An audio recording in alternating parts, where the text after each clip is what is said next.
Hello and welcome to episode 70 of Off the Bandstand. My name is Christian Wiggs. I am your host. Today's episode is Steven Feifke, an internationally recognized bandleader, composer, arranger, orchestrator, and educator who has performed on over 30 albums and currently teaches at Berklee College of Music. Steven has been recognized by Grammy.com as one of 6 big band composers pushing the format forwards, and is heralded as a masterful pianist by JAZZIZ Magazine. This episode was part of Bandstand Presents' ongoing series, The Residency, that facilitates community between the Austin, Chicago, and New York jazz scenes through collaborative shows with the Christian Wiggs Big Band, the Staple Monday Night Jam at the Elephant Room, educational engagements at Texas State University, and episodes of Off the Bandstand. In this episode, we chat about the transformation of unexpected setbacks into intentional successes. We also talk about Steven's philosophy of the 5 primary elements of music that inform his approach to writing, and a desolate restaurant gig where the act of miming a jazz pianist just wasn't going to cut it. Moving on to our release of the week, this is The Roll of the Rhythm section, Steven's brand new trio album that just released last Friday on April 15th.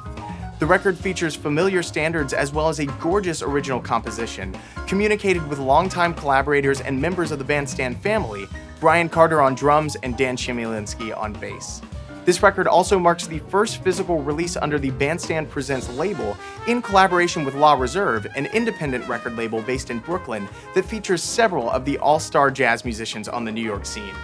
If you want to support this release directly, you can head over to StevenFeifkemusic.com, and for all things Steven all the time, you can follow him on Instagram at Steven Feifke.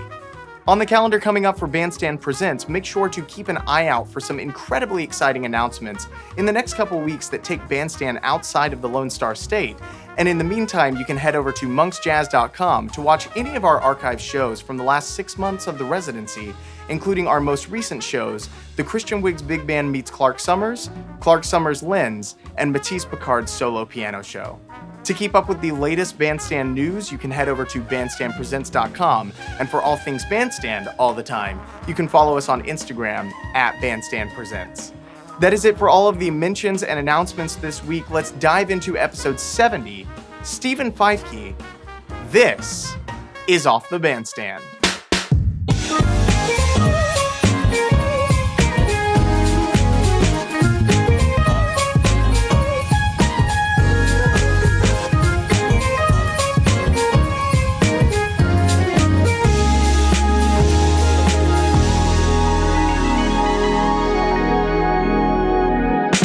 Well, thank you for braving all of literally braving the storm to come and share in some brotherly fun activities. Of course.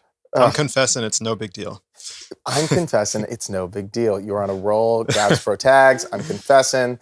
Let's do the exact same bits tonight that we did last night. Yeah, perfect. It's fresh for the audience. Yeah, it's fresh for me too, really. Yeah, right. I can barely remember it, so... There's nothing new under the sun. Yeah. It's the most validation, encouragement you can have. Man, I feel like just right off the bat, I've already said it to you. I was like screaming in a Lego store by Rockefeller Plaza, listening to It Could Happen to You. It's almost like, you watch Arrested Development? Yeah, or I did. Yeah, right. It's like the Ron Howard thing of like, little did he know that he was writing the hippest big band arrangement of all time. Man, I just marvel at all of your ideas of being able to take tunes and like ideas like Tomorrow that we did. I was like, I don't know how I want to do this, but I know I want to do it in a way that completely turns it on its head. Specifically to that It Could Happen to You. Trend setting, just released. Everybody's checking it out. What gave the inspiration to format it in that way? I don't remember exactly what inspired that particular arrangement, but I wrote it around the time that Benny released his Gentleman Sings video of It Could Happen to You. And I was like, I wonder if I can somehow get this solely in there somehow. Yeah. Yeah. And I was experimenting with a couple of musical figures, and slowly but surely the thing emerged. That's generally how I feel about arranging and writing and composing and whatever, is that it's not dissimilar. I don't sculpt, but I imagine it's not super dissimilar to someone sculpting from, like with a chisel on rock or marble, where, Michelangelo said that, what he's creating is already there. He's just trying to allow it to reveal itself. And so I generally feel like once I start writing something, that it's my job to just get out of the way as much as possible and just allow the thing to be what it wants to be. And so the only thing I knew about that arrangement that I wanted to put in there for sure was a sax soli version of Benny's solo, Right. which at that point there was no vocalist to. Right. So, yeah. Unbelievable. So, but he recorded that Gentleman Sings thing in like 2013, right? Yeah, or 2014, somewhere around there. I wrote it, I guess not like immediately after, but maybe a year or two after. Interesting. So how many of your arrangements are you kind of like sitting on? Like, are there some that you've written several years ago that just nobody has heard or you haven't played yet? No, I think we've played all of them, but we haven't recorded a lot of them. Okay. We had this awesome residency at the Django in Manhattan, in Lower Manhattan, for a couple of years, and that was a monthly residency. Yeah. And so when we were doing that, I was writing new arrangements practically for every show, because it was an awesome way for me to experiment and just hear the music that I. Yeah. So we played a lot of them, but we haven't recorded all of them. You said that whenever, like last night, if I'm remembering correctly, it's been foggy since then, but you mentioned that, when you're writing, a lot of times you have like specific people in mind of like knowing like, oh, Brian's going to hook it up on this thing. With that, how has that changed over the years? I guess it's just, I don't know if it's changed necessarily. I was always really inspired by Duke Ellington and Charles Mingus writing people's names on the scores instead of the instrument names. Yeah. And, for one of the first iterations of my band, I think everybody's charts had their names on it, not their instrument titles. And so I guess the only way it's really changed is that I've gotten to know people better as human beings and as musicians. And B, I guess I've also, the personnel has changed over the course of almost 10 years, 11 years. Wow, yikes. 12 years? 12 years? Something like that. What year is it? 2022? 11 years. 2022. Yeah. Yeah. So. Man, you said something in a post, like a vulnerable post, I guess it was in October, that was really inspiring. I think that like people like myself or people in high school, whatever, like when we're looking up to the people who we see as like the next generation championing this music and making it live on and really adding to the art form, when we hear about the kind of stumbles along the way, it has the opposite effect of what we might ourselves be like, oh, if we allow ourselves to be known as having stumbles, like we don't want to do that because then maybe somebody will think less of us or whatever. But for the outside looking in, we're like, oh man, it's great because now we see ourselves in that. We can measure our journey against other people who have inevitably had their own like stumbles along the way. And you wrote that post about I've got the world on a string, and then how ultimately you were like so grateful because it led to the Steven Feifke Big Band, right? It led to all that stuff, like with that commission. And you wrote something specifically where you said, the more times you fail, the more intentional your successes become. And I was like infatuated with you using the word intentional. How are you intentional? What does that mean to you in your pursuit of those successes? That's an interesting way to phrase that question. I don't know that I'm ever like necessarily pursuing. Well, success is just such an individual word and such a specific word too. Sure. To me, when I'm talking about intentionality, it's just very purpose driven in terms of achieving whatever I feel in a moment in time, rather than like trying to reach this pillar of success thing that I might have projected for myself. That doesn't mean I'm not necessarily goal driven, but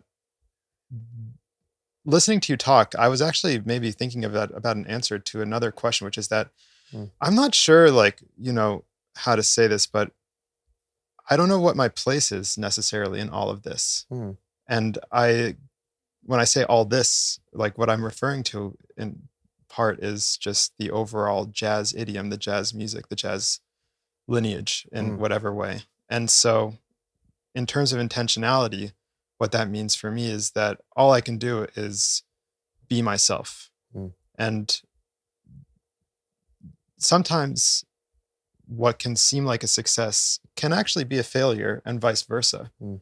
So when I say the more times you fail, the more intentional your successes become, to me, that's alluding to a process within yourself, within oneself, where you are, or where one is able to identify what is success for you.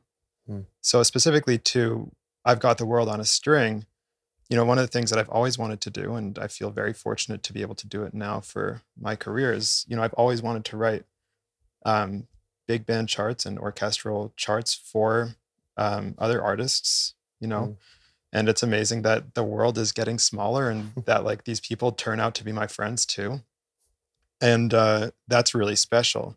But when I've Got the World on a String came out, somebody had commissioned me to write an arrangement of it. I hadn't taken care of the business side of things, so I didn't have a contract and yada, yada, yada. One thing led to another. They didn't wind up using the arrangement, and I wound up with this chart being like, well, what can I do with this? And so I took that quote unquote failure and was like, okay, let me record this with my own band. And that's what really spurred the public facing start of the Steven Feifke Big Band. But I also kind of view that as a success in some ways, and I don't think I turned it into a success from a failure. I just think like the whole thing was meant to happen. And so I guess that speaks to just trying to get out of the way of yourself, of oneself, of myself. That perspective is key, man. I mean, I was talking to Gabrielle about this yesterday. This is slightly related, slightly a non sequitur, which is actually the subtitle of Off the Bandstand. Is non sequitur. Or like non sequitur presents. Yeah, right. Non sequitur presents. It's a good one, man. Gabs for tags, non sequitur presents. You're on a roll, man. The enabler. But I mean, we were talking about this, really since Thursday, whenever everything was started happening with the flight. And it's like, an incredibly anxiety-inducing just by nature of the situation. And yet, neither of us are even remotely upset. And you were like, man, I'm so sorry. Thank you for, yada, yada. And I was like, dude, what a gift that these are the problems we get to have. The perspective of like, successes, failures, at like, not even musically, but just from a like promoter side of things, getting people down here, trying to put on good shows, trying to have the audience be into it, make sure that you feel like taken care of and loved, not from a professional standpoint, but from like a familial, like person to person standpoint. What a gift that in the, failure of a airline getting somebody here turns out to be something where I got to sit on a stool and talk to the audience, killing time and banter. And then the audience now, we were able to build some rapport together because we were like, hey, look, this is a situation pretty crazy, right? We're having a great time. We're in a, we talked about it in the ride over to the hotel last night, that like, it feels like a familial space. It feels like, I describe it to Colin all the time as it's a performance venue in a non-performative space, right? So anyways, now I'm just going on and on. I like that though. Yeah, man, I'm truly, I try to dial back, the barrage of compliments, because I don't want it to feel like I'm just like coming at it from like super fan, but Roll the Rhythm section's so good, man. It is so good. Like specifically Sunrise in Harlem just like makes me want to like sink into my chair in the best way, where it's like I'm completely relaxed. And like it feels like you're setting the scene of just before the sunrise, where there's a little bit of darkness to it. It's almost like something we don't know, but like a protective parent, you're making sure it's all taken care of, and then just the beautiful warmth in your playing reveals that sunrise that is just so reassuring, and you feel the warmth on your face and you feel the cold go away. There's just something in your touch and your compositional style that just really makes people gravitate towards you. What narratively, if anything, were you thinking about? Well, I know it's Sunrise in Harlem, but like, what specifically inspired that tune? Well, thanks for the nice words and for highlighting the only original composition on that record, actually. And also a solo piano track at Yeah. that. That's really nice. So I guess Sunrise in Harlem, it means, or there's like three different things it means to me. One of them is, late nights Yeah. where you see the sunrise before you go to bed, Mm. Going out to a show and then whatever you do after dinner and then another show and a session, stuff you can only do in New York City. Yeah. And then getting back to my apartment in Harlem and seeing the sunrise before going to bed and simultaneously saying to myself, like, damn, that was such a great night. And Yeah. also like, damn, tomorrow's going to be a little bit of a mess. Yeah, right. It's a trade-off. Yeah. And then also, I am a morning person. And so not that I wake up for the sunrise, but occasionally, my body just wakes me up at the time of sunrise and I'm up awake before anybody else. And it's a very quiet and spiritually rejuvenating time for me. And, that's the other side of that coin. But the bigger picture for me in terms of like what Sunrise in Harlem means is that, well, a lot of the other tracks on the record, there's very few like quote unquote American songbook tunes on the record. It's more, composers like Bud Powell, Herbie Hancock, Benny Golson, Thelonious Monk, who we're paying tribute to on that record. And so Sunrise in Harlem to me is actually almost a metaphor in some way for the Harlem Renaissance and the music that comes out of a certain era in New York or in America. And that's really what Sunrise in Harlem is not necessarily like about, but what it refers to. Yeah. Beautiful. It's called the role of the rhythm section. I'm going to ask you another question about another solo piano track, and then we'll talk about the rhythm section, because obviously, it's just two lousy cats. I don't even know who those schmucks are. No, but man, T for Two, also solo piano track, and I was curious, thinking about, okay, what might be, instead of me postulating, I should really just ask, and I will, but like, I was like, what might be the motivation in a trio record talking about the role of the rhythm section for having solo piano tracks? And what I kind of guessed, I was like, maybe this is kind of expressing the sentiment of the individual responsibility of time, like keeping time on an instrument that is the primary job. I'm not a pianist, so you could be like, this is not the primary job, but it's like, it's the chordal instrument. It's the thing to establish a multitude of colors that is then supported by the bass that is really kind of being that anchor, and then drummer keeping time. So then now all of that lies on you, right? To use the fullness of all 88 keys, but also to establish the role of timekeeper all in one kind of solo piano track. Now that I have given my theories on your intentions for that, why have the solo piano tracks? Yeah, good question. I didn't really think about it, to be honest. It's just something that happened at the studio. The role of the rhythm section, the reason that I'm calling the record that is that it features, you called them schmucks. Eh? I call them friends. Throw me under the bus. No, I'm just kidding. Dan Chmielinsky on the bass and Brian Carter on the drums. And those two gentlemen are, they play in my big band. They're the rhythm section in my big band. And so the approach to this record was really just to present the spontaneous side almost of our vibe together as a trio. We've been playing together for 6 or so years. I keep forgetting it's not 2021, so maybe 7. Not super important, I guess, but the vibe that we have as friends and also as musical collaborators, I think, it brings an intimate vibe to the big band. Like some of my favorite moments in big band music is when it pairs down to a duo or a trio or just like a smaller group, and you get to hear the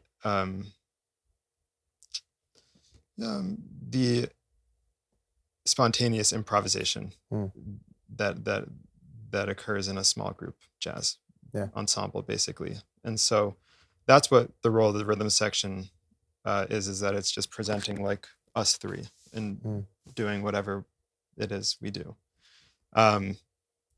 The timing of the record, we recorded it relatively close to the beginning of when the lockdown period began.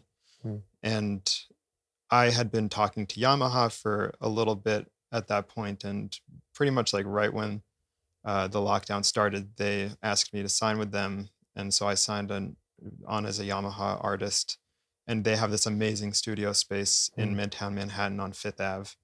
And they said, so do you want to come in and record something? What do you want to do with the space? Like, it's open door. And I was like, well, I mean, amazing. I can't do anything with a horn player. I can't do anything with my big band. What else can I do? That's like, I was like, oh, duh. Like, let me call Dan and Brian. And so we went into the studio and we recorded for 6 hours or so. It was a very spontaneous, record day. Basically, I had all of the tracks that we were going to record and more, just like kind of written down on a list. And I had some arrangements, and then I knew that when we got on stage together, or in the studio together rather, that we would be able to kind of work some stuff out as a trio. And so, for example, Here's That Rainy Day is an arrangement that I had some ideas for, and then we played it once.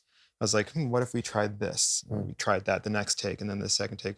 Dan was like, what if we like put in you can see Dan like, what if we, that felt good, but what if we did this? Right. And I was like, yeah, that's a great idea. And then the third take is when we, that's the take on the record, and it's just a collective arrangement versus something like Stablemates, which is an arrangement that I created prior to the session. When they left the studio, I still had some time left over, and I was like, what can I do at this time? I guess I'm going to record some solo piano tracks. And to me, the connection is that, like, for me, it was the same like musical creation space, not just the actual literal space of being at the Yamaha studio, but also that it was just like my mindset, my headspace was very much, in that same, it was that same energy as the trio. So even though it's solo piano, I guess I'm still sort of approaching it like, a member of the rhythm section in whatever way that means. And when one plays solo piano, there's more freedom because you're just alone with yourself, and you can take things in a number of directions without necessarily having it planned out in the form of an arrangement. Or, I guess like the juxtaposition would be that you miss the musical contributions of your fellow collaborators. Like I don't have Dan or Brian contributing ideas, but at that same time, like I can just follow like whatever my headspace dictates. So on T for 2, there's a lot of playfulness going on with the time feel, that I think, had I not written out a specific arrangement, it would have been more difficult to play as a trio. Anyway, I don't know. That's a long answer, but I'm totally here for long form answers. At Continental last night, I think we were probably a little sloppy, but they were like, John and Rob were like, "Oh, we're really looking forward to the interviews," but they're, I think, I don't know if I would say definitely not neurotic, but they were like, "Yeah, should we?" And I was like, man, I like grabbed both of their shoulders and I was like, guys, I was like, let's huddle. Come on, bring it in. No, but I was like, look, man, I want all the long form answers. And I was like, if you have like a tangent or just like something random, like that's the thing, is that's what I love so much about this space and what we're able to do, whenever we're filming, is that like, I talked about it last night to the audience, but it is paramount that people get to know us as people, because like they will understand the music so much more, because they can hear experiences, they can hear nuances, notions, all the different considerations of what make each one of us us. So all of that. Now I'm going on a tangent, but and then I'm shortening myself whenever I just said don't shorten yourself, right. So it's a whole thing.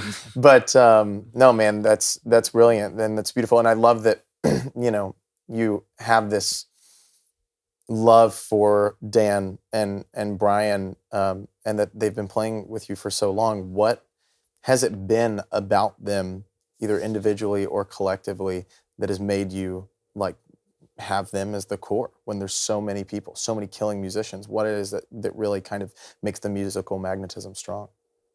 Yeah, I don't really know. Some questions I don't ask myself, like, why does it feel, I don't know. I've never asked. I just accept and say thanks. Yeah, right. Yeah. Amazing. Man, Peace and Time is a septet, right? Yes, it's septet. Yeah, septet. And then you have a couple big band records out now. You have the trio record that's just about to come out. What do you think unlocks in each one of those different settings unique parts of your composition and arranging style? When you say unlocks, what do you, well, thanks. Sure, but of course.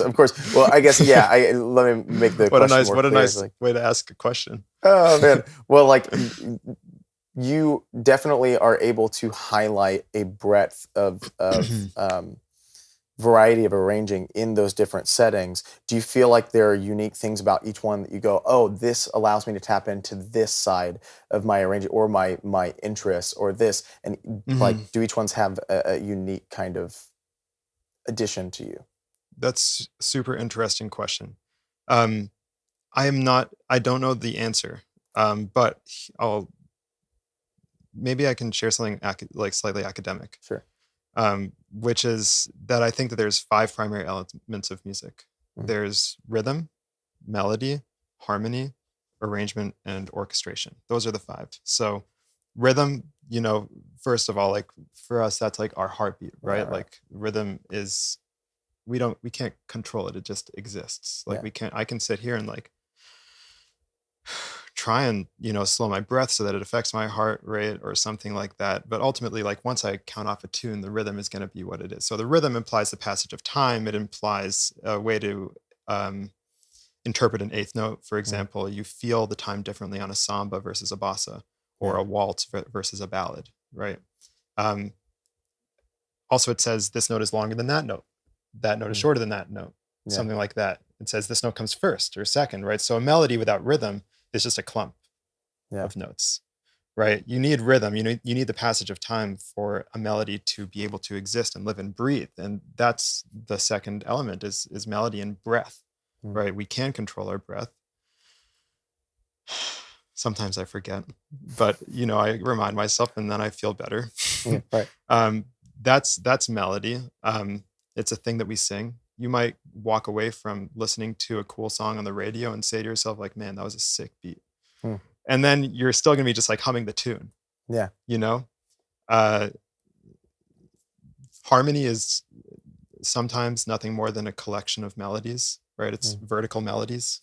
It colors the melody. It tells us, okay, how do we feel about the melody? Major chord, happy; minor chord, sad; major 7, lonely but happy about it somehow; 9, bright; 11, like you can, however you color something, right?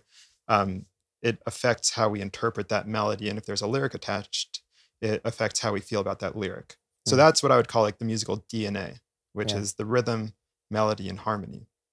Arrangement is the order of events of a song, right? So is there an introduction? If it's a pop song, maybe there's a verse, another verse, pre-chorus, chorus, et cetera, et cetera, et cetera. If it's a jazz song, maybe there's a verse or something, then an instrumental introduction. Maybe there's a head-in, interlude, solo, whatever. I can talk it out and you can kind of start to hear it in your head. But in like modern jazz verbiage, arrangement also includes alterations to musical DNA. So like a reharmonization or assigning a different rhythm to a song or a different feel. So that's arrangement. Now, orchestration, finally, I'm getting to answer your question, but orchestration is the process of telling the members of the ensemble who to play, like who plays what, when, and how. Not necessarily why. You're like, that's my, or your job. Whoever's writing the thing is deciding like why, ultimately. But who, which instrument, what note, where on their instrument do they play it, and how loud, soft, long, short do they do it? And that's what I feel is different about all those 3 instrumentations. It's not necessarily the arrangement. It's not necessarily the compositional process. It's not necessarily the musical DNA that changes from instrumentation to instrumentation. It's literally the colors that you use orchestrationally to say, like, I'm going to play this melody with the clarinet, and I'm going to color that clarinet. I'm going to shimmer it with the trumpet in a harmony mute. Oh, and I can also shadow it with a trombone and bucket mute or something like that. Right. And that's where all of the instrumentations to me start to come alive. And I'm able to present the musical DNA, which to me doesn't necessarily change from thing to thing in different ways. Beautiful. Now, the first thing that we heard about that bird is that it's like chirp, chirp, chirp, chirp. Like we didn't notice necessarily the rhythm, right? We noticed it's a little high. Yeah. I'm like, wait, is the microphone going to pick that up? Yeah. So these things don't exist in a box. It's not like a hierarchical order, even though I think one does need rhythm to imply a melody, and one needs them. But how we interpret those things is different for each of us as individuals, and also different for every song that we listen to or play or write. And that's, something that I also feel really helps me unlock, musically speaking, the different elements of each ensemble. Is that like the orchestration, like if I'm writing something for an orchestra, I'll want to hear like the high strings first. Yeah. Right. And I'll think of something like, what can they play? And I'll try and think of a melody or a collection of like harmony that they can play first. And so in that way, the orchestration is inspiring the melody and the rhythm and whatever. So it's fluid, but organized. And I don't know if that really answers your question, but that is like the full download of how I think about music in an abstract way. It was better than my question. I think everybody agrees. They're all commenting in the comment section right now. This is not live. But they already are. They're commenting right now. They're funny. saying, first of all, Gabs Pro Tags is the best. Second of all, yes. Man, it's like when you were like, beautiful, and then acknowledge the bird, I just like my heart lit up, man. You are so observant, and it's what makes you a marvel, man. Again, I'm going to limit the overt barrage of compliments. I'll save them for, being a couple drinks in later, and then they're all easier to flow. But man, you're also very observant of text. You talked about the why, right? And that's for whoever to decide. And just talking last night in the hotel bar, obviously we didn't get to like run anything together as a band. It was truly just like, magic moment of walk in, immediately conduct the tune, sit down, play a show. But like, the perspective that you gave me on Daydream, you were like, oh, he did a fill, and then it kind of goes in. But I was thinking more like this. And when you sent me Daydream, and it was like kind of, I was listening to the MIDI, and then it kind of like breaks and then just like goes into the section of 5.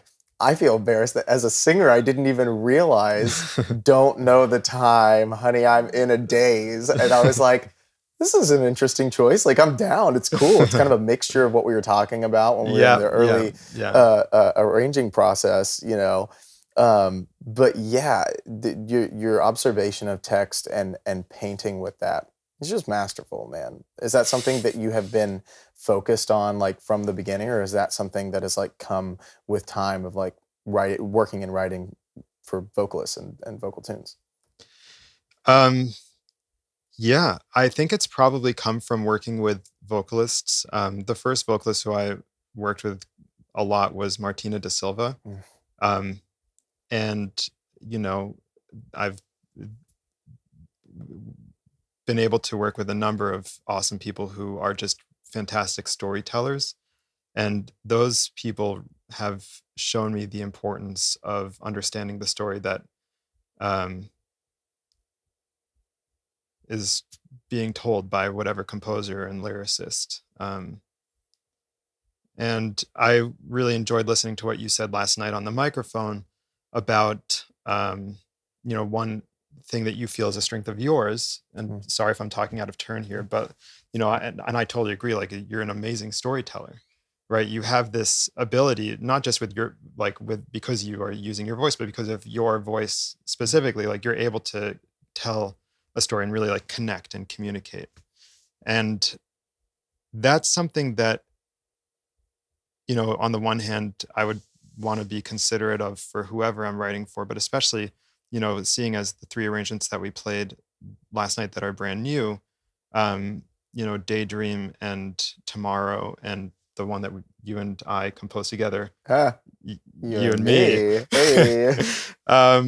Those 3 songs, I checked out all of your music, and I tried to write something that I felt like would match you, that I felt would match your voice and would match your style.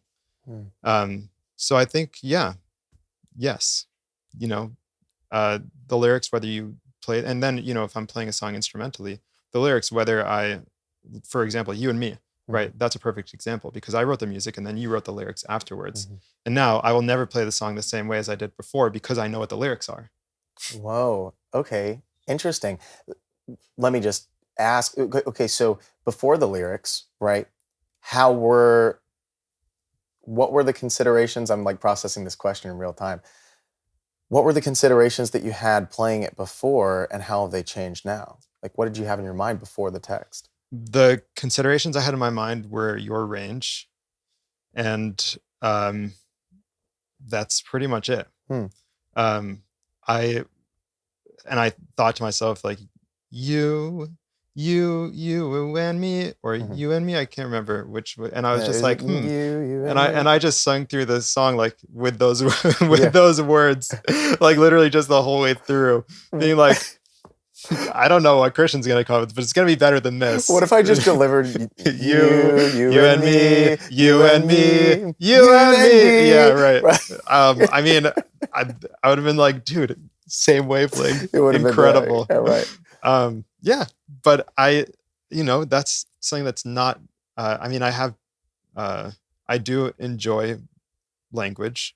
I do enjoy playing around with words, and even so, it's not something that I consider my strength.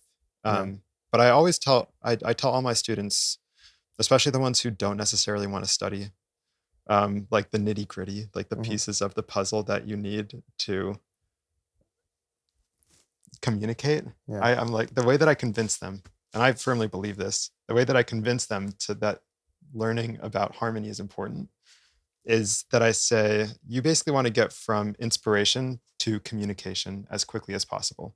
And the least amount of time that you spend in your processing center, which is what I call your brain. The less time that you spend in your processing center, the more quickly you can go from wherever it comes from for you. Like,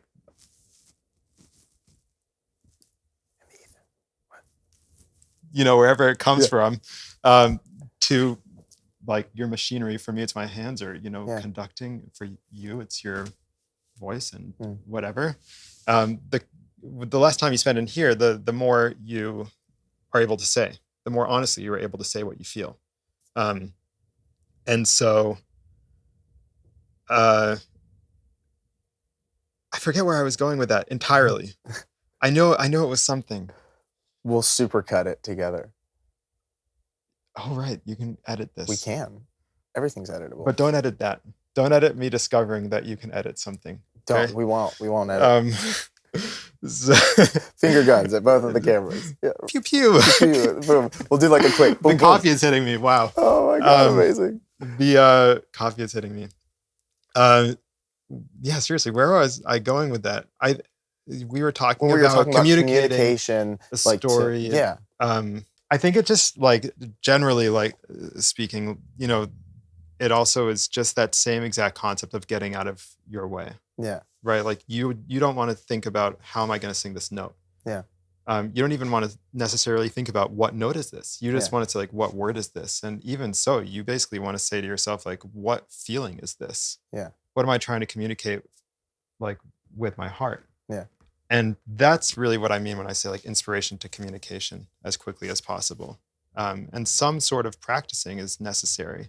It's the same, like Charlie Parker said, you practice all your scales so you can get on stage and forget them, or something to that extent, right? Yeah. Like, what does he mean when he says that? I don't know. But that's one thing that I've taken it to mean is that, you just want to communicate. Yeah. You're trying to tell a story. Music is about shared expression. I guess we were originally talking about you and me, like what was I thinking about when I wrote the song, and why is it never going to be the same now that I know your lyrics or the lyrics? I don't know that there's a single answer to that question. Yeah. Maybe that's why this tangent has ensued. It's been the best ensued tangent of all time. No, man, and specifically that, that's brilliant, that Charlie Parker quote. And it's kind of like what I tell my vocal students is that like every instrument has all of its, many considerations. People on this show probably need to start taking a shot every time I say considerations. It would be a fun game because I say it all the time. But I tell them that like, specifically as a vocalist, you have about 10 boxes that you need to check at all times. You need to be focused on diction. You need to be focused on pitch. You need to be focused on melody, on storytelling. You have to be focused on your placement. Are you in, the middle part of your range? Are you in the passaggio? Are you in the falsetto? More specifically, where are you placing the sound? Are you putting it in the soft palate? Are you trying to put it in the hard palate? Are you trying to go for more of a nasal thing? Are you trying to point it into like the canines for a more forward sound? Like that's the, I use Kurt as like the prime example. I say, even if it's not your style, even if you don't like his tone, listen to the way that he is able to pierce through the sound. He's not floating on top of the band. He is like in the middle of the sound. It's very strong. It's very compelling. So I tell them, you need to be focused on all of these individual aspects of the craft. And then, as soon as you start singing, you need to turn your brain off. Like in the shed, that's your time to hone in on each one and then be like, oh, now I'm neglecting this. Let me go back. Okay, but now let me think about it at the same time. And then also let me think about communicating this message and connecting with the audience or like whoever your intended audience is, honestly, while not getting in your head about the whole thing. So you have to turn your brain off, because if you're then being super mechanical once you hit the stand, it's going to come off like that. And I think that's what a lot of singers run into an issue of, is like having that connection with your audience, because they might be focused on all of the technical things. I'm not going to even pretend that I am on the same wavelength to understand or add anything to Bird, but there's so much truth in that statement that I'm like, yeah, I resonate with that. I mess with that. Like that's I said mess with that, which is a very obvious, omission of a 4-letter word. But like I subscribe to that kind of line of thinking. Again, No amazing transition or segue, from that. But yeah, talking about being in your head though, you and I at Dizzy's were talking about like a myriad different things. Actually, we were talking about, and like we didn't plan on it. It just like kind of in between sets turns into this whole thing. But we talked about posting on social media and like the need for content all the time. We talked about recording albums and then being so wrapped up in them and like then getting to the point where we like don't even want to release them because we are so self-conscious about how it came out or whatever.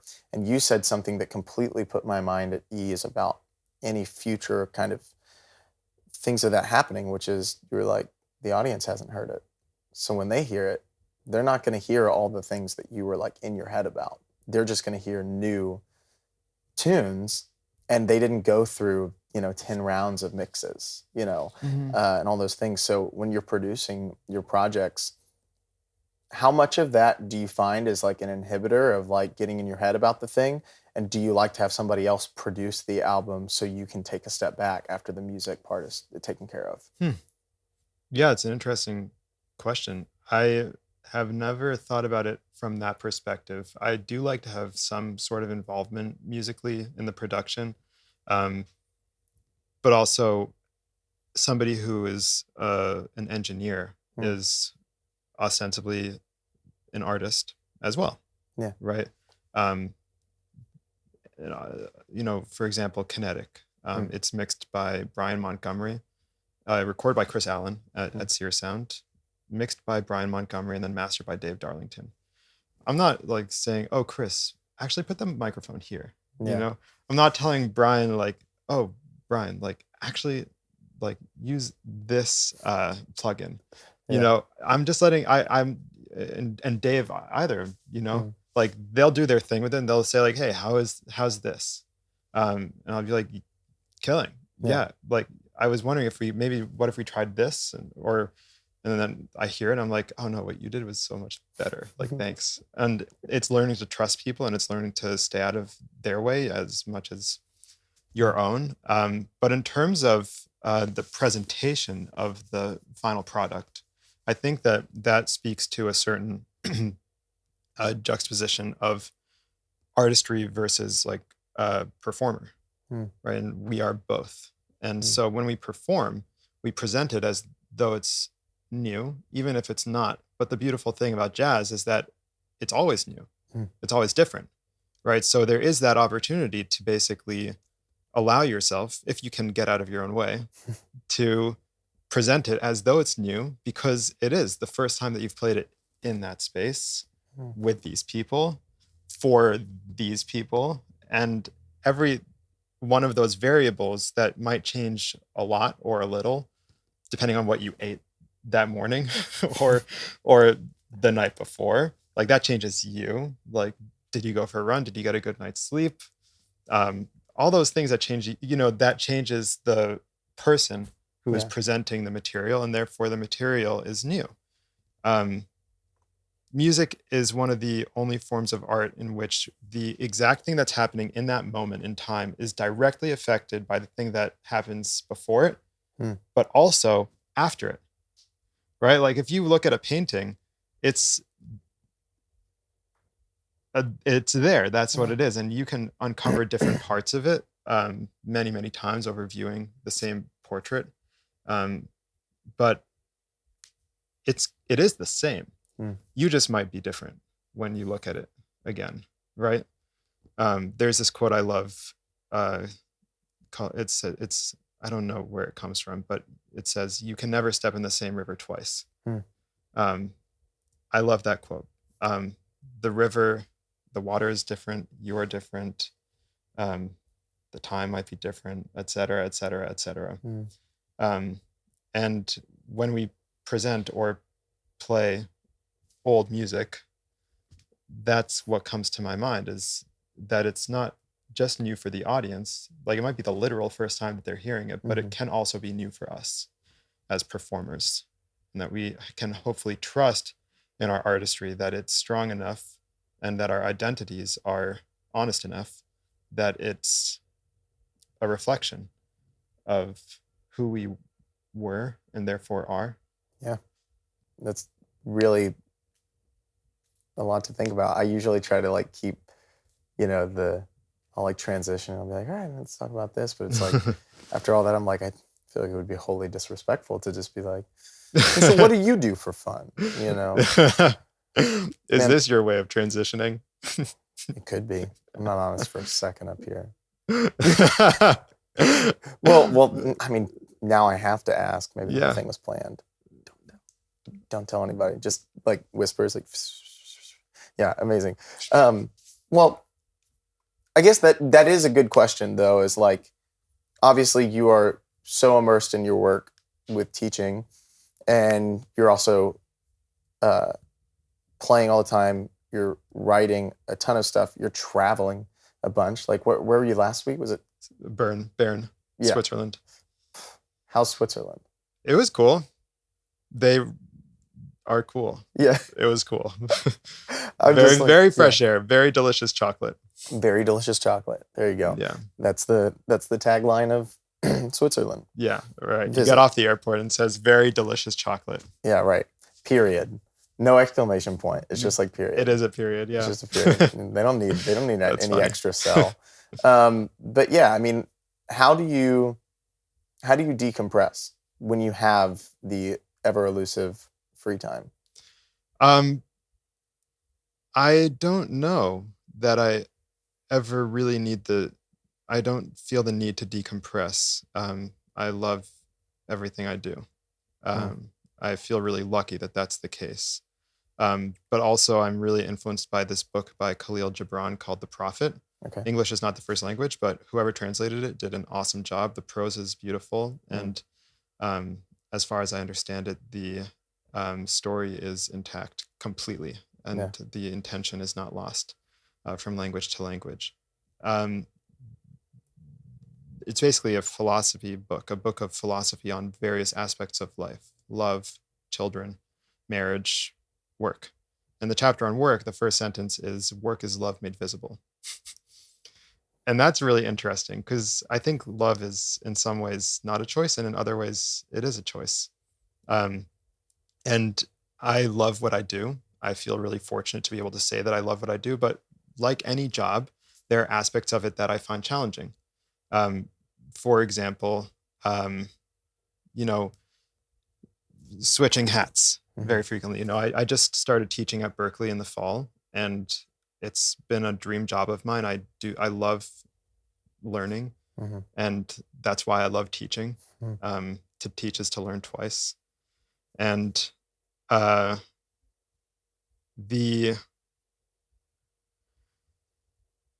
but the professor hat, even though it's the same, it looks the same from the outside.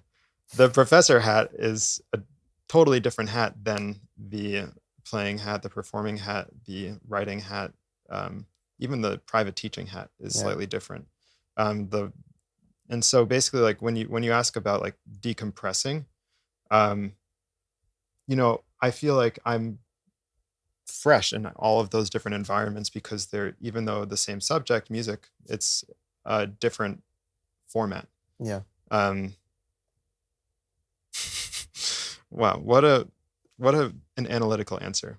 I mean, when I decompress, I mean, I don't know. I like to be present and all the time, like intentionally present. And so that is very freeing. Sometimes if I go for a run, I won't bring my phone because I won't and I'll take it as an opportunity not to listen to music. Like I don't know how far I'm gonna go. I'm just gonna like listen to my body and say like, oh yeah, like this feels good. Not like I must run 5 miles in 40 minutes. Yeah, right. For example, but I love to read. I read every night before I go to bed. I love to run. I try and run every other day. And it's not about having the time. It's about making the time, I guess. Yeah. Priorities, right? Prioritizing that time. I know the whole crew is just like, here we go. Steven's given him the perfect out to start talking about running again, because I've talked about it on like 3 or 4 episodes. Oh man, well, like, Gabrielle and I were talking, and she said that you guys have never run before. I said that we're gonna have to go on a run by the path on the river, because apparently that's the thing to do. It is. As long as there's a 3-to-1 ratio of us talking about running right now, and you're like the 3 and I'm the 1, then I think we're cool. I think we've checked the box. So does that mean I have to say 3 things about running before you say? Yes. Or the word itself? Or both. How does this work? Okay. Both or 3? 3? 3. Okay, anyway. 3. 3? I don't know. 3. Yeah. Here we go. Oh, Action. Man.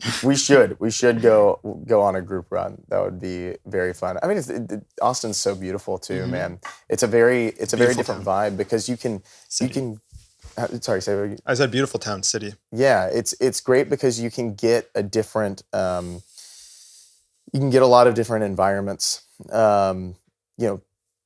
Within 10 miles of one another. Yes. You can get like the hills, you can go out hiking, you can go canoeing, you can feel like you're in the heart of like a metropolitan city. Speaking of environments, here's a whole thing. What environments are most conducive for you to stoke the creative process? I guess quiet. Is that like the main thing that you just need, is like quiet? Could you, like, functionally, could you find the same creative process in several varied environments? Or is it like, I want to be at my piano in my place in Harlem with like a cup of Earl Grey or something like that? Is it like a specific thing that you go, and I've settled in, you kind of breathe? Or is it like, no, like I can, anywhere I'm at? Yeah, it's anywhere I'm at. Just I just quiet. Yeah. Yeah. Let's be quiet, and then let's write a tune. We're like Marianne McPartland over here. Right. Yeah. Just like start playing tunes at the end of the whole thing. Yeah. That would be a vibe. It would be a vibe. Yeah. Man, we should make TikToks. We should get on jazz TikTok. Are you on TikTok? I am, but I don't use it. Yeah. I used it for like a little bit during the lockdown period, and then I barely have enough time to like make one Instagram post a week now. Yeah. So we'll get on the jazz TikToks. I mean, Yeah. Benny's leading the parade. Jazz talk. Yeah. Jazz talk. Let's Hashtag talk jazz. jazz. Let's TikTok jazz. That's the new show. I'm getting rid of the Off the Bandstand brand. We don't need it anymore. That's truly. funny. Man, what's the greatest piece of advice that you've been given, musically or otherwise? The first thing that came to mind is not leaving mind. But so I'll just share it, even though it's like an incredibly huge cliche, which is just be yourself. I guess that's it. Yeah. Be yourself, or be the best version of yourself, was once said to me. And I think that that's also kind of strange, because does that mean that there are worst versions of myself? And I guess. If there are, is that any less honest than the best version of myself? Say that again. I said, like, if there's a best version of myself, then that also means that there's a worst version of myself. Yeah. But does that mean that the best version is any more honest? Or I think I might have said it in the negative, which is like, is the worst version of myself any less honest than the best version of myself? That's really brilliant.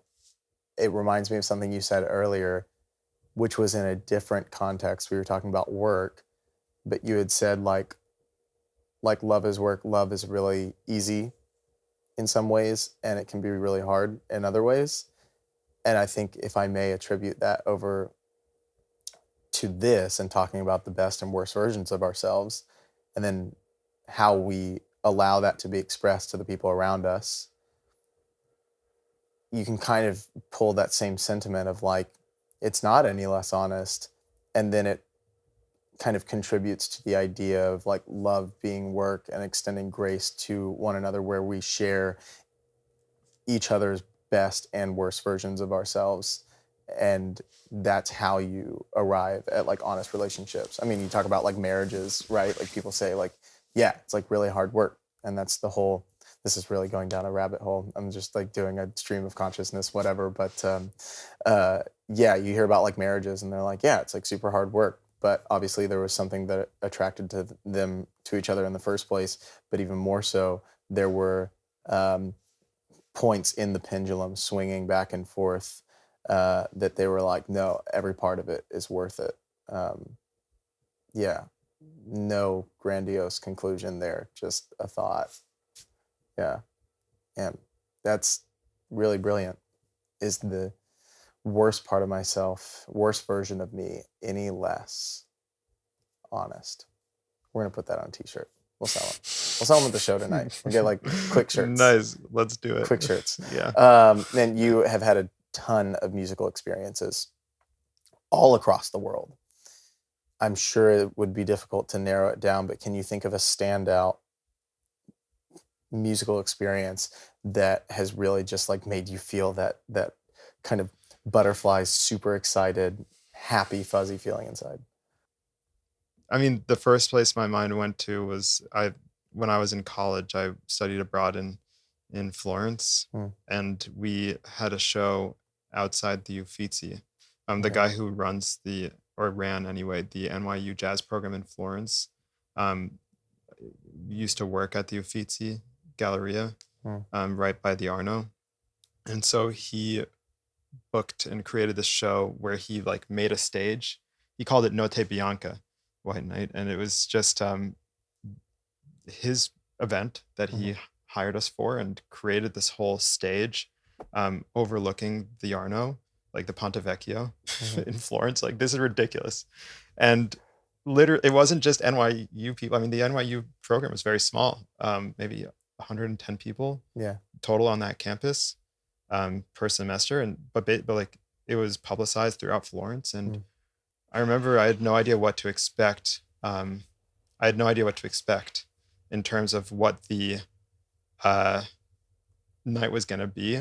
We had like planned a jazz set, and then like it slowly evolved into, with a little help, like I get by with a little help from my friends, evolved, not devolved, evolved into that. And I remember we got there, and we were like, damn it, we're going to be a little late. Like, there's so many people out tonight. And little did we know, like, as we got closer to the stage, like, they were actually just there to see us. There were like 5,000 people or so just like stuffed into the Uffizi square, the Palazzo Uffizi, and then the extending square, which is called Republic Square. And that was just crazy. That was a really crazy experience. That was when I was 19 years old at the time. And I remember seeing a friend of mine in the audience, like from class.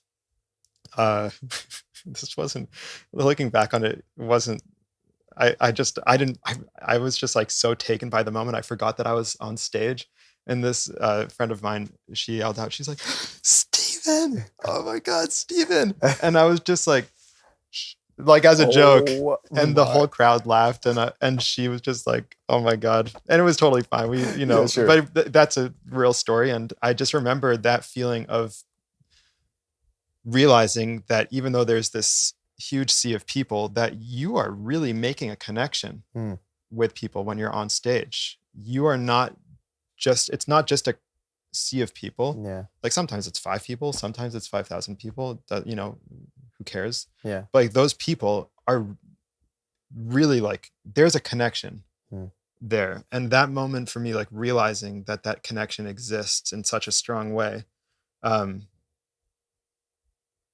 that is a moment that I, as I remember the event, am realizing again how powerful that connection is. Yeah. So yeah, that's that. The way that you talk to the audience is great, because it's so intentional, to use the same word, as kind of what we started with. Yeah, right.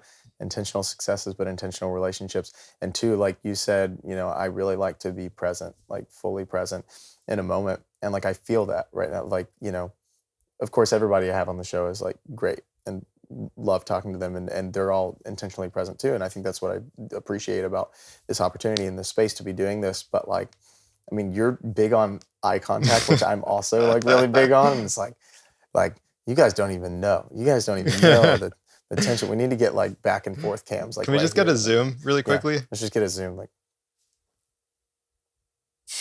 just like, you guys feel that? You guys right. feel just like the bubbling underneath. Let me ask a question that might seem like, I guess not surface level, but more of a kind of basic question that I'm sure people would like to know, and it kind of, you know, gets a little less off of the deep side of things, but actually it could definitely go into it. Let me just give a bunch more qualifiers before asking you the simple question. Who are either your favorite now or of all time favorite arrangers who have inspired you? My first big band record was the Atomic Count Basie Jazz Orchestra, and it's arranged by Neil Hefti. So I guess that's, you know, the first one is always a huge influence, whether you know it or not. And playing in my high school jazz ensemble, you know, I those arrangements that we played must have rubbed off somehow, the Hal Leonard ones, but also the Duke Ellington ones, Cy Johnson and whomever. Those were, you know, and also Charles Mingus. You know, those are like the big band charts that I grew up playing. But when I started when I realized that I was into this, when I was into like large ensemble orchestration, then what I listened to changed slightly. Because I started to figure out what my tastes were, instead of just drinking from a fire hose. I was like, let's slow this down. Let's like pour a glass of water. Let's see what Maria Schneider sounds like. Let's see what Bob Brookmeyer sounds like. And you know, I guess those two are early influences, as is Jim McNeely. I played Jim McNeely's Extra Credit when I was in high school for All States, and also Maria's Dance You Monster to My Soft Song. I loved both of those. And at some point I got really into Frank Sinatra, and I was listening to any Nelson Riddle I could get my hands on. And I have read different sources that say different things about his birthday, but we might share a birthday. We might not. Whoa. Yeah. So that's something. Johnny Mandel, really big into Johnny Mandel. Billy May, John Clayton. I don't know. You like, you don't want the whole list. Like it would be pretty much everybody. But the early influences, you know, Maria, the Basie band, you know, so Frank Foster, Neil Hefti, and Sammy Nestico, who, you know, those guys. Duke Ellington. I worked as David Berger's copyist for a little bit, a year and a half, and he has transcribed a lot of Duke Ellington charts. So I was like really inside those scores. Actually, that's how Lake and I met, was working for Berger. He talked about it this morning. Yeah. Berger was like, "Hey, if you ever need a trumpet player, I'm working with this guy who moved to town." And Berger always used to call John Big John. I was like, "Who's Big John?" He's like, "Who do you think I'm talking about? Like, how much bigger can he get?" And I was like, Interesting. Yeah, I still don't know. I've never met him. Anyway, whatever. But every music that you listen to, I think, becomes a part of you. And yeah, I don't know. Beautiful. Well, we talked about favorite arrangers. We talked about records in there. We talked about Atomic Basie. I have to say Gil Goldstein. I kept meaning to say Gil Goldstein, but Gil was my former teacher and is a mentor of mine. And I grew up listening to his music, not knowing it was his music. Wow. And studying with Gil is when I realized that being an arranger is a job you could have. Whoa. Oh my God. So interesting. Amazing. Well, so we've talked about arrangers, we've talked about some records. The second to last question I always ask is if there's a record that you would tell somebody to go check out right now, like as soon as this is over, what would it be and why? I recently started listening to Duthier, Hmm. whose approach to counterpoint and linear harmony is really interesting to me. So that's what I'm listening to right now. I'm also listening to Yvonne Linz with the Metropole Orchestre, which is arranged by Vince Mendoza, another huge influence. Those two records are great ones. Yeah. But I wouldn't ever tell someone you have to listen to this. You would strongly encourage. Yeah, those are beautiful records, both of them. One of the greatest bebop records that I've listened to is called Starbright by Dizzy Reese. That's a really amazing record that I would recommend as well for the old school vibes. Old school vibes with a Z, 3 Z's. Yeah. Vibes. Vibe. Yeah. Vibes. Vibes. Vibes. Vibisms. Vibisms. That's a tune. That could be a tune. It could be a tune. Vibisms. Amazing. So, you know what's coming. It might even just be rhetorical, but maybe there's one that trumps, the past couple of days. But we all have gigs from hell where things go totally sideways. Right. Hit me with, surprise me with a gig from hell story. Well, I hope that the listener has gotten to know me as I was thinking about it since you brought it up last night. There's one gig ever that I quit during the gig. Oh. And I was working at this place in New York City. It's not a jazz club. It was just like a restaurant gig. I was just out of college, and I used to play there every other Friday, from 4 to 7 for their happy hour, like a really fancy whiskey bar. Yeah. And I remember we were playing, didn't pay a lot. The staff was always rude. I just never felt welcomed there. But I was like, yeah, you know what? This is an opportunity to make music, and I can call my friends. So, for example, I used to do it with Benny a lot. Richard Saunders used to do it with me as well, and so there was and other musicians, like instrumentalists as well. And so there was one week where there was no one there. It was must have been like a snowy day in February or something like that, and there was no one there for 4 o'clock, and we started playing, and the sound guy just turned I was on a keyboard just all the way down on stage and off stage, on and off stage, and I was like, can you turn me up on stage so I can hear myself? And the guy said no. And I was like, okay, can I speak to the owner of the establishment or the manager? And a guy had been very kind to always, as I try to be. And the guy was extremely rude to me. He was like, you get on stage and you play. I was like, I can't hear myself. I'm literally turned off completely. There's no sound whatsoever. He was like, it's not about the music. And I was like, well, then why are you having me here? Why are you having us here? And it was the only time on a gig that I've actually ever felt mistreated. And so I was like, all right, I'm going to leave. And the guy was like, you don't leave. And I was like, no, I'm leaving. And that's really the only bad gig experience I've ever had. You alluded to a toughish time in getting here to Austin, but who cares? I was so nervous I wasn't gonna be here. I wasn't gonna get here, and so when I finally did, I was just like, great, I'm here. Let's go make music, which is what we all want to do together. Is literally just share the space, share the notes. That's all that you can really ask for. And so I always say, professionally speaking, the amount of money that you get from a gig is not necessarily to actually play the gig. It's just to get you there. Anyway, that is the only bad experience I which is very lucky. The only bad experience I've ever had. I'm pretty sure that guy, if you would have stayed a couple more minutes, he would have been like, well, you at least have to stay in the bathroom until the gig's over. Oh my goodness. Yeah.